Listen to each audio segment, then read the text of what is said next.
இன்னைக்கு நம்ம தஞ்சாவூர் ஸ்பெஷலான அசோக அல்வா தான் எப்படி செய்றதுன்னு பார்க்க போகிறோம். வாயில் வச்ச உடனே கரைஞ்சிரும்.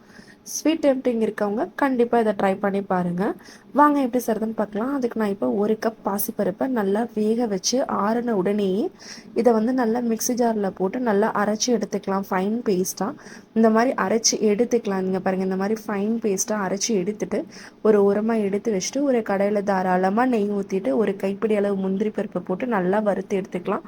நல்லா வறுத்ததுக்கப்புறம் இதே நெய்யில் 2 டேபிள் ஸ்பூன் கோதுமை மாவு போட்டு இது நல்லா லைட்டாக ப்ரௌன் கலர் ஆன உடனேயே நம்ம அரைச்சி வச்சிருக்கிற பாசிப்பருப்பையும் போட்டு நல்லா கலரிக்கலாம். நல்லா கலரிக்கிட்டே இருக்கணும் கைவிடாமல், இல்லைன்னா கட்டி ஆகிடும். இந்த மாதிரி நல்லா கலரி ஓரளவுக்கு வெந்ததுக்கப்புறம், 3/4 பதம் வெந்ததுக்கப்புறம் சுகர் போட்டு சுகரையும் நல்லா மிக்ஸ் பண்ணோம் அப்படின்னா லைட்டாக தண்ணி விடும்.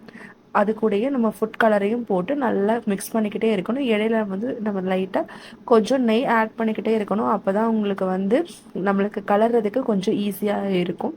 இந்த மாதிரி நெய் ஆட் பண்ணிவிட்டு நல்லா மிக்ஸ் பண்ணிக்கிட்டே இருக்கணும். நல்லா மிக்ஸ் பண்ணிவிட்டு நல்லா கடாயில் ஒட்டாமல் வர ஸ்டேஜில் ஏலக்காய் தூளும் நம்ம வந்து வறுத்து வச்சுருக்கிற முந்திரி பருப்பு கூடயே கொஞ்சமாக நெய்யும் ஊற்றிட்டு நல்லா மிக்ஸ் பண்ணி எடுத்தீங்க அப்படின்னா அசோகா அல்வா ரெடி. பார்க்குறப்ப இப்போ இப்படி தான் இருக்கும். பட் ஆனால் கொஞ்சம் நேரம் கழிச்சு இதே மாதிரி கெட்டி ஆகிடும். கண்டிப்பாக அதை ட்ரை பண்ணி பாருங்கள். எப்படி இருக்குன்னு கமெண்ட்டில்